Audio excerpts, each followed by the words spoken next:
Hi, welcome to the UPS store. Yeah, I'd like to ship this package. Great, I can help you with that and every other ing. Did you just say every other ing? Printing, packing, copying, faxing, freighting, any ing your small business needs. Shredding. Yep. Mailboxing. Uh-huh. Notarizing? That too. Wow, that's really some ing. Now you're getting it. The UPS Store. Every ing for small business. And of course, shipping. The UPS Store franchise locations are independently owned and operated. Services, pricing, and hours may vary. See Center for details. This is a CBC podcast. Hi, I'm Bernice Hillier, and this is CBC Newfoundland Morning on Demand for Monday, July 12th. Coming up on today's show, plans for an aerial demonstration by Canada's snowbirds were grounded by the town council in Gander. And residents are not pleased about that. We're going to speak with the mayor. Then Memorial University has decided to significantly increase tuition. We're going to speak with an anti-poverty advocate about what that will mean for student debt load.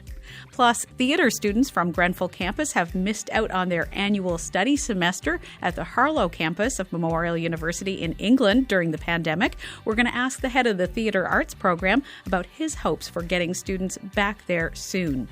And heavy metal knitting that has nothing to do with the type of needles you're using. We're going to hear from the Twillingate woman who had hoped to be named a world champion this past Friday. She didn't win the title, but she'll tell us about what it was like to be involved in such an unusual international competition. Well, people in the Gander area were looking forward to August 21st. That was the day when the Canadian Forces snowbirds were slated to perform over the town. But those plans have been cancelled by the town council. And that has many residents taking to social media to voice their displeasure with the council's decision. Percy Farwell is the mayor of Gander, and he joins me on the line this morning. Good morning to you, Mayor Farwell. Good morning, Bernice. Why did the town council decide to cancel the show this year? Well, it's not something we took any great pleasure in doing. We just thought it was the most prudent thing to do, given a combination of factors, I guess, the combination of reasons, practical, logistical, financial, and all, of course, related, unfortunately, to trying to plan events that would involve large gatherings while we're still finding our way out of a public health pandemic, and with all the uncertainty and shifting sands and unfortunately is still involved. So take us through the reasons. You say there are practical considerations, logistical considerations, financial considerations. What are they all? Well, I guess in terms of the actual show itself, what can be when we booked this show, it was with faith or hope, I guess, more than anything, that it would be able to be pulled off in a relatively normal environment by the end of this summer. But clearly, we are not there yet. The province's reopening plan, does not involve being able to have large gatherings of several thousand people by later on in August and so on.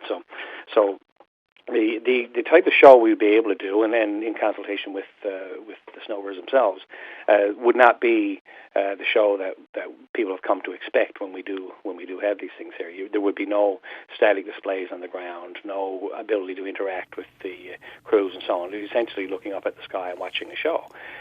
You have to congregate in a single place to do that because they are not able to do their flights anymore over populated areas. You'll recall the accident from last year where they had an incident over a populated area, and so I know it would be nice to think that you'd be able to stand in your driveway or your backyard and watch a show, but that simply couldn't happen. It would have to be a designated location to get the full effect of the air part of the show, which would still only be part of the show itself.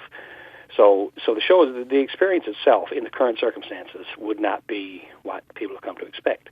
What a lot of people don't realize, I think, also, is that there is a cost to hosting this thing, and it's in the range of about $25,000, and usually that's recouped by being able to have a gate fee at the site where people would be interested in coming to watch and to participate in the full experience, not simply to wait and see the planes fly over their heads. That is not possible in the numbers that we would need to make it financially feasible in the current circumstances as well. We're limited to a maximum of 500 people being able to gather. So unless each of those was prepared to pay $50 each to attend, and have some exclusivity over everybody else that would like to see it, that's not going to work either. So there's a number of reasons. Like I say, there's financial implications. There's the show itself would not be able to be pulled off the way it would be expected by the people coming to see it, and so on. And by the way, we're not the only ones that have done this. There were 2 shows scheduled in Newfoundland and Labrador. CBS actually canceled theirs prior to our decision to cancel. I know DeBert, Nova Scotia, has canceled. A number of other cancellations across the country for various reasons. But each of those would have to explain their own reasons, I guess. But ours was just, as disappointed as we are too. We know that we would all like to have something, that ray of light at the end of this pandemic. Unfortunately, we're not quite there yet, and it doesn't make sense to do that this year, and most likely means you're foregoing any chance, say, to doing it next year, because they don't normally return to a place 2 years consecutively. So we are already engaged with the Snowbirds around lining up a date in their schedule for next summer, when we'd be able to offer the full experience that people have come to expect. Were you expecting the reaction that you've gotten because of the cancellation? I'm not surprised. People are frustrated. We're all frustrated. We seem to have been deprived of so much over the last couple of years as a result of COVID. In the grand scheme of things, not being able to see an air show is probably not at the top of the list compared to some of the sacrifices people have made in other aspects of their lives, and certainly in the sacrifices to people's health that has been experienced in many cases. But it's totally understandable that people would be upset. I'm not sure people fully understand all the implications and all the factors that are involved in hosting a show like that, and all the restrictions that would actually be on the show. We all, some people would say, well, the planes are in the sky and we're on the ground. There's no issue. Well, it's not about the aircraft distancing from us, but it is about us distancing from each other under the rules that we have to follow, and a mass gathering. And if we had gone forward actually with our show, which would then have been the only show in Newfoundland and Labrador for the year, I would expect the amount of interest in our show would have been even greater, and would have caused even more people to want to come and see the show here, which is, we always welcome that, of course. We're an economy built on people congregating and coming here for various events. Unfortunately, trying to do that in the midst of in the tail end, I hope, of a pandemic, it creates additional challenges with even more people and more costs, to be honest, because you have to devote the resources to ensure that you're following those rules that are now in place. So, Mayor Farwell, I think you've explained it really well for us this morning. And as you say, we're all frustrated that things aren't back to normal yet, but that's just where we are in this pandemic, it seems. That's where we are, and we certainly want to. We really appreciate. We know our residents and the people in this area, this region, really appreciate the Snowbirds show.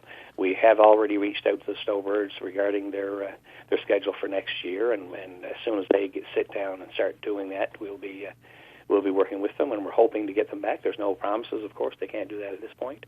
But we're hoping to be able to offer the people of Newfoundland, Central Newfoundland anyway, the full meal deal next year in a manner that is both good for our mental health of having something like this to do, and is being done in a financially responsible manner as well. So Mayor Farwell, we certainly look forward to it. Thank you for your time this morning. My pleasure, Bernice. That is Percy Farwell. He is the mayor of Gander. What do you think of this decision? You can certainly weigh in as well. Give us a call on our talkback line, 1-800-777-0990.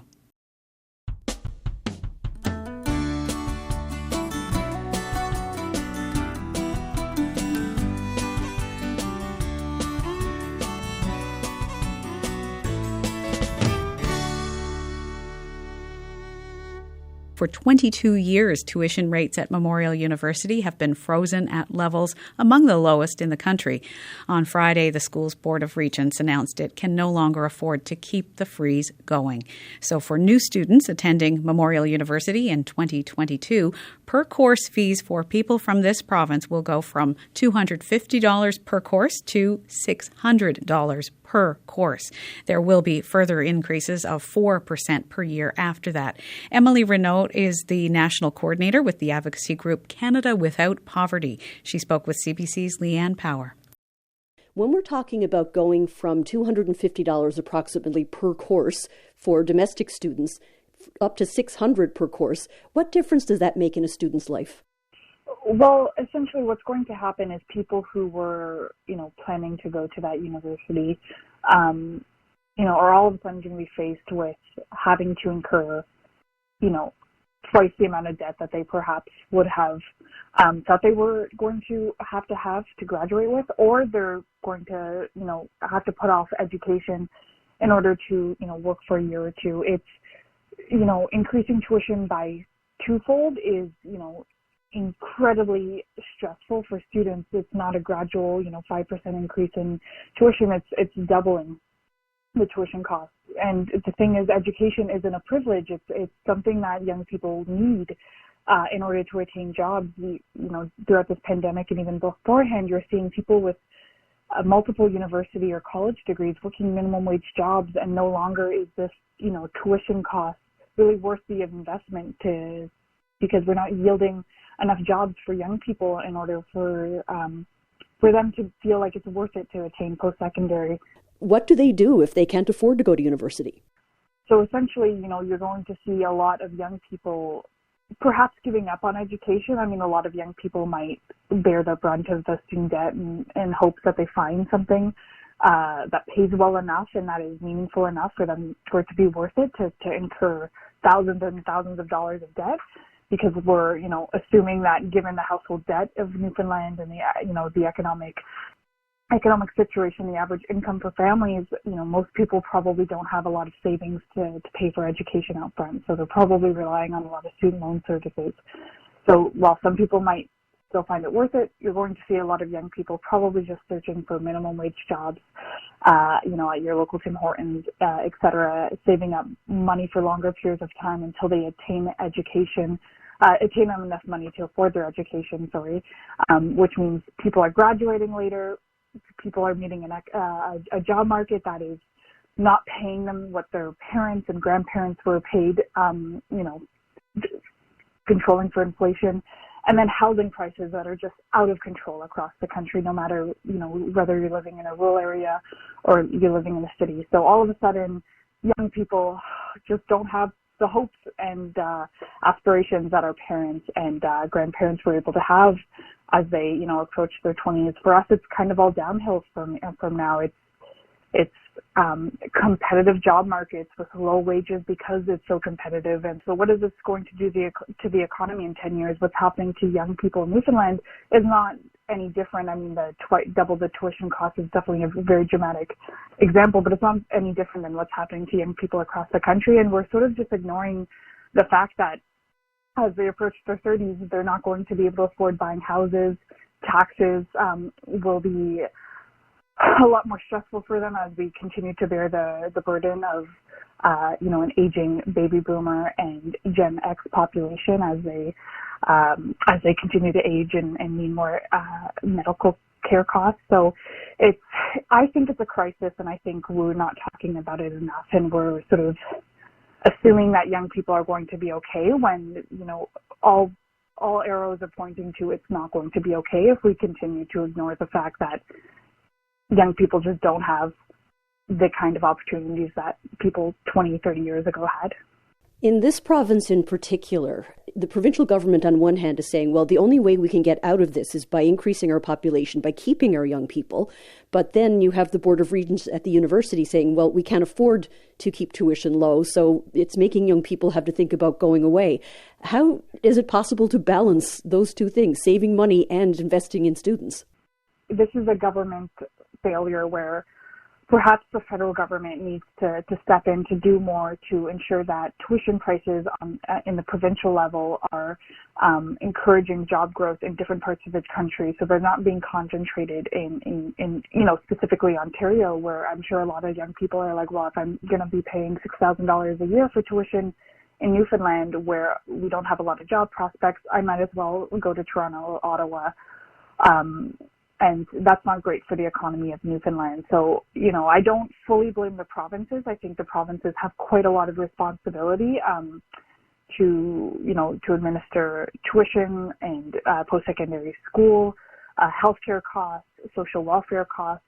So I really think that we're reaching a point where the federal government has to step in a little bit, provide more funding for provinces to ensure that they can provide services to people, they can provide affordable tuition, they can implement housing and rent controls in order to make the cost of living a lot more attainable in provinces. And I know the East Coast is a specific part of Canada we have to keep our eye on as the economic situation is continuing to get worse.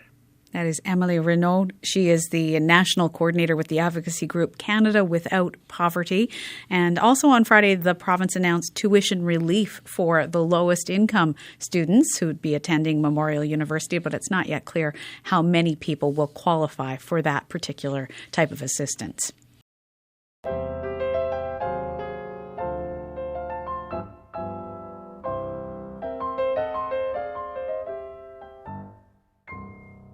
Since the pandemic started, theatre arts students at Grenfell Campus Memorial University have been missing out on one of the highlights of the program, the annual semester of learning at Memorial University's campus in Harlow, England. On Friday, Harlow Administrator William Lawton told us that they hope to welcome students back from outside the UK by early 2022, but it will depend on a number of factors, including the number of COVID cases. Jerry Etienne is chair of the Theatre Arts program at Grenfell Campus Memorial University, and he joins us on the line this morning. Good morning to you, Jerry. Good morning, Bernice. A lot of people may not understand how much that semester at Harlow means to theatre arts students. So I wonder if you could give people a sense of what they're missing out on by not being able to go this year. Well, the first thing I can tell you is that for a lot of our students, it's been a life-changing experience.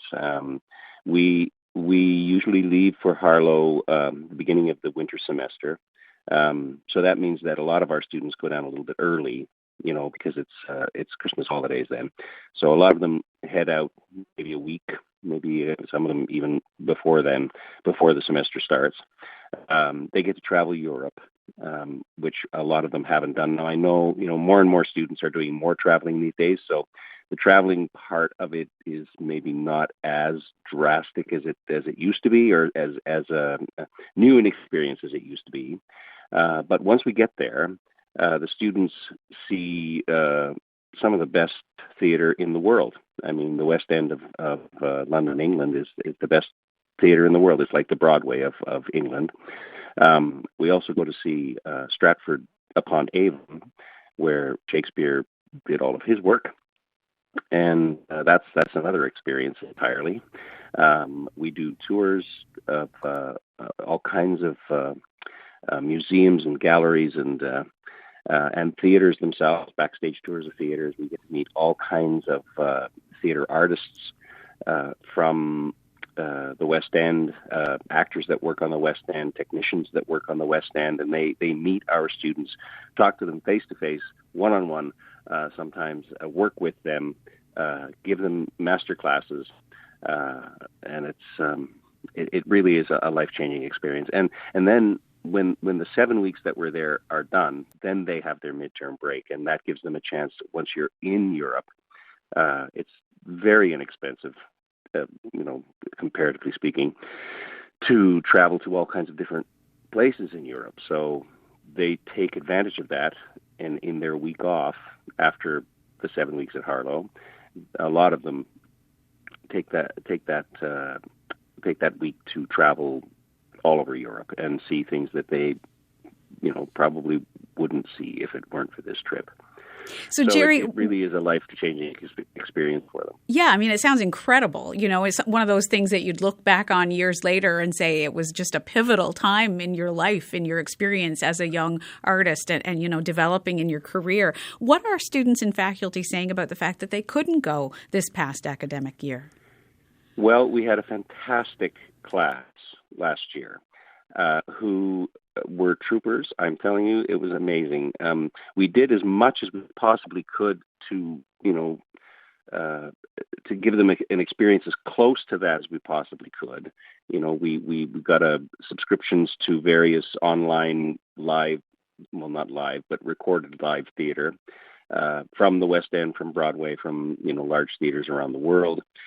We did still manage to get the master classes to instructors, the West End actors and technicians, to Zoom in and teach the courses. But it's not the same as being there in person. This is live theater that we teach, and there's something about live theater that's not the same as television. It's not the same as watching a movie. There's something about live theater that is a human connection that you just can't get unless you're actually there.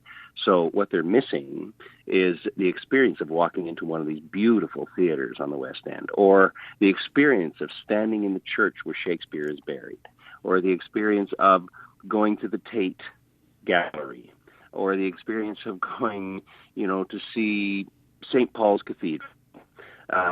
You can't do that unless you're actually there. The experience of just experiencing the culture of London, England.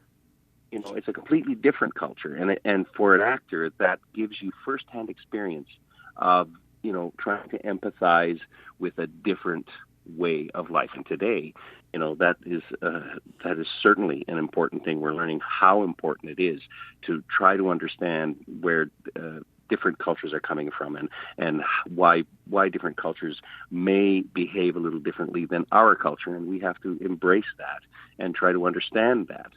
So Jerry, that experience gives them that. What kind of conversations go on then between Grenfell campus and the main campus, I guess, of Memorial University and Harlow campus, just in terms of when students might be allowed back there? Well, we're always in contact with the folks in Harlow, to try to plan ahead if we can. But the thing about COVID is that it's a moving target. You just don't know what's going to happen next. So, we're all crossing our fingers that in January we'll be able to take our students again. We were lucky 2 years ago. Our students just got back. I mean, seriously, about it must have been a week after our students got back. Suddenly, the COVID crisis hit us. Wow. So they just made it under the wire. They weren't allowed to actually go on stage to do their show. They had to record it, and from their bedrooms, I guess. So that was a bit disappointing. They'd worked for 7 or 8 weeks by then to put the show together, and they couldn't do it live. And then last year, they weren't allowed to go at all, and they knew they weren't going to go, so they kind of prepared for that whole thing. But next year, we really are hoping that come January, it's going to be safe enough to go. And I know that, with that comes a bit of trepidation, I'm sure, from students and professors alike. How safe will it be? Is it, but by then, all students and all faculty that will be going there will be double vaccinated, and it'll be as safe an experience as possible. As borders reopen, of course, all of us are hoping that life gets back to normal. Who will ultimately decide whether the students will get to go in January of 2022? Well, I would imagine that will be the risk officer at Grenfell, or the risk officer at Memorial, actually. Will make that decision, and that will probably be in consultation with the staff at Harlow. Has losing the trip to Harlow this past academic year, has that had an impact on the recruitment of students, for the future, for this coming September? No, I don't think so. No, I mean, the recruitment has been about on par for this coming semester. If anything, we've had more international students applying. So it's crazy in a way. It doesn't really make a whole lot of sense with the international borders being closed and the risk of travel to another country and all of that sort of stuff. I was very surprised to see so many international students applying for the program. And they will be coming here to study in person. They will. Yes, they will. They will indeed. Yeah, and that's probably going to have some complications to it as well, and we're trying to deal with that as best we can. So some classes at the very beginning of the term, some students may have to be Zooming into classes at the beginning of the term, but we're really hoping that that we will be having classes in person. We may be masked up, and physically distancing for a while, but we're hoping by the end of the term that we will be able to lose the masks. That's kind of what our fingers are crossed about right now, so that we can actually do a show on stage without masks, like a lot of the theater companies in Newfoundland are doing right now. Yeah, well, Jerry, certainly that's what all of us are hoping for in the months to come. Thank you so much for your time this morning, and appreciate you sharing a little bit of good news, too, about those international students keenly interested in the Grenfell Theater program. Well, thanks for having me, Bernice. It was nice to talk to you. That is Jerry Etienne. He is chair of the Theater Arts program at Grenfell Campus Memorial University.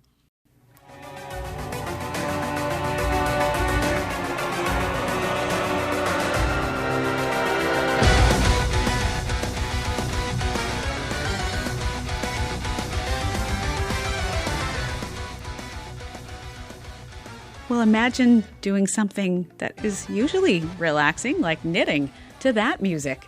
A knitter from Twillingate probably tensed up so much last week that her stitches were too tight. Nina Elliott was in the running for the title of World Champion in heavy metal knitting. That's when you knit along to the beat of heavy metal music. The championship was online this year, and Nina Elliott was representing Canada in the competition. She joins us this morning to tell us how things turned out. Good morning to you, Nina. Good morning, Bernice. How are you? I'm doing just fine. How are you doing? Oh, I'm doing excellent. It was a hilarious event, and of course I would have loved to win, but the team that did win was really, really good. So hats off to them. And ultimately, this is a hilarious event that was strictly about having fun. And it was, the overall vibe is that there's like some weird people out there and they like to have fun. And you've all come together as part of this competition. Yeah. So it was a great honor to represent Canada. So some people will have seen already on their social media feeds about the outcome of the Heavy Metal Knitting World Championship. But tell us what you were doing Friday evening as those results were about to be announced. So I was gathering around a computer, biting my nails, and I guess I didn't bring any knitting with me, which is a shame, because it was like an hour and a half long event. But I was watching the finals, which were being live streamed from Finland, and they had a live stream going on, and then kind of like a backstage live stream going on with all of the finalists. So there was people plugging in there was 12 finalists, and they were represented by 8 different countries. So is this one of those things where your picture, your live image was being shown on a screen around the world as they announced that you hadn't been the successful world champion? No. So they had us kind of like in a backstage, like we could see each other. And then the people who did proceed, they went on to like a proper live feed, public live feed, I guess. I see that on the announcement that came out on Saturday about the outcome of the Heavy Metal Knitting Championship, that you did get a shout out there. They mentioned the Rock Vandal. Wonderful. Yeah. They said Canada's representative did not reach the podium, but there's a picture of you included there. But they said, they weren't alone because there were 12 acts from 8 countries, but 3, I guess, that were able to take to the podium in a first, second, or third place. So how are you feeling about that? I feel really positive. It was really fun. The team that won was from the Netherlands, and they had a charity. So it's wonderful that they won because, of course, they're going to get all the publicity in the world. And they had a really huge team. So their production team, when the credits rolled, they had like 15 people who had been working on the video, and it showed. It was really good. Stop motion, like a cool idea. I won't try and like describe the video, but hopefully they'll post it because it's really excellent and like dark and heavy metal and like just very well done. So number 1 was really good. The girl who ran from Russia, she lit her arms on fire.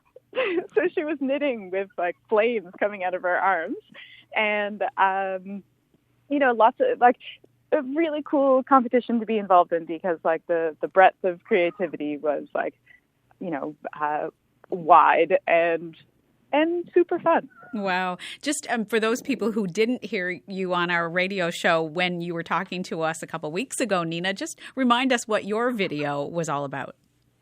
So my video was like more space rock.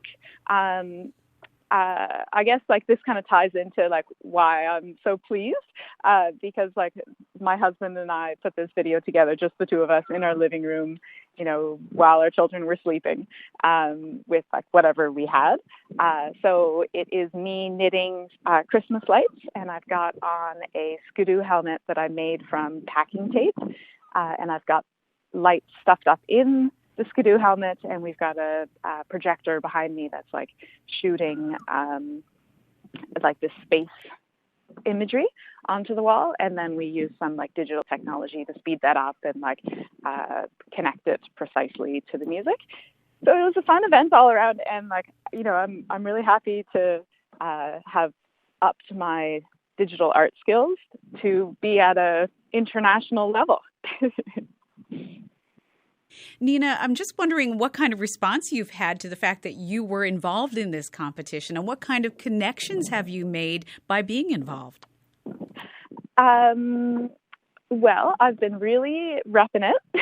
I've been making it be a really big deal. And so I guess like around town, I've been telling people, and everyone is super excited for me. I think, it's such a like unusual event, but the fact that it's an international competition, brings it some oomph, I guess. So I've connected with all of the finalists on Instagram, and this is like like I said, a very unique bunch of knitters who are into, I guess, a combination of digital art, knitting, and then heavy metal music. So from there, we've got some things in common, and a bit of a wild spirit, I guess, is what unites us all. So it's like fun to, have some new people on my Instagram page, and people are making things. Which one of the girls from Japan made a heavy metal knitting sweater. So I reached out to see if she would make me one, but she said it was too difficult. So yeah, you never know where these connections will go. It's been a very exciting ride. Have you already put Twillingate on the heavy metal knitting map, do you think? I guess I have. I guess you have. Yeah, it's the first place in Canada that's been involved. So hopefully we'll be in again next year. Well, Nina, we are disappointed for you that you didn't become the world champion, but I think it's been fabulous to have been a part of it and to help share a little bit of your journey with our listeners through this through the radio. Thank you. Thanks so much for joining us this morning, Nina. Thank you. Talk to you later. Bye-bye. Talk to you soon. That's Nina Elliott. She is a knitter from Twillingate who is also known as the Rock Vandal. That's the on-demand version of CBC Newfoundland Morning for Monday, July 12th. Thanks for listening.